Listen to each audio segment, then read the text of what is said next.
بسم اللہ الرحمن الرحیم۔ آج ہم ایک مسئلہ بیان کریں گے۔ مسئلہ یہ ہے کہ نمازی ہر رکعت میں قل واللہ پڑھتا رہتا ہے۔ ہر رکعت میں قل واللہ پڑھتا ہے تو یہ ٹھیک ہے، جائز ہے، پڑھ سکتا ہے بلا قرات۔ نفل اور سنت میں پڑھ سکتا ہے، اور باقی فرض اور وہ نمازیں جو واجبات ہیں تو اس میں مکروہ تنزیہی اگر بار بار پڑھتا ہے، وہ اس وجہ سے کہ اس کو اور نماز یعنی اور قرآن مجید کی آیاتیں آتی ہیں، صورتیں آتی ہیں، اس کے باوجود ایک ہی صورت کو پڑھتا ہے، یہ مکروہ تنزیہی ہے۔ لیکن اگر پڑھتا ہے تو کوئی حرج کی بات نہیں ہے۔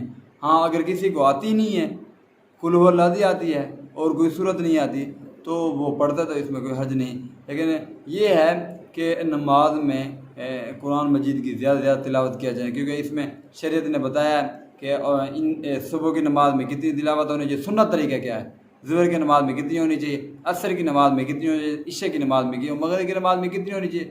تو انسان کو کم از کم یہ ہے کہ جیسے ہم اور چیزیں یاد کر سکتے ہیں، اور چیزوں پر توجہ دیتے ہیں، تو ہمیں چاہیے کہ ہم ان نمازوں کا خیال کریں، اس میں کتنی تلاوت ہونی چاہیے، کتنی مقدار ہونی چاہیے، اور کیا کیا پڑھنا چاہیے، یہ ہمارے لیے ضروری ہے۔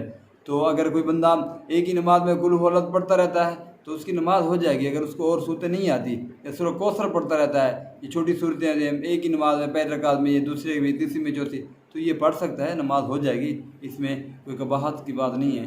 ہاں، اگر یاد کر لے اچھی بات ہے کہ ہر نماز میں ہر صورت پڑھے، یعنی مختلف، یہ ثواب کی بات ہے، جتنا پڑھے گا اللہ تبارک و اتنا ثواب عطا فرمائیں گے۔ تو یہ اگر قل هو اللہ بار بار پڑھتا ہے اس سے نماز ہو جائے گی، نماز فاسد نہیں ہوگی، نماز میں کوئی قباحت نہیں آئے گی۔ دعا ہے کہ اللہ تبارک و تعالیٰ ان باتوں پر عمل کرنے کی توفیق عطا فرمائے۔ اگر آپ ہمارے چینل پر نئے ہیں تو اس کو فالو کر دیں۔ جزاک اللہ خیرہ۔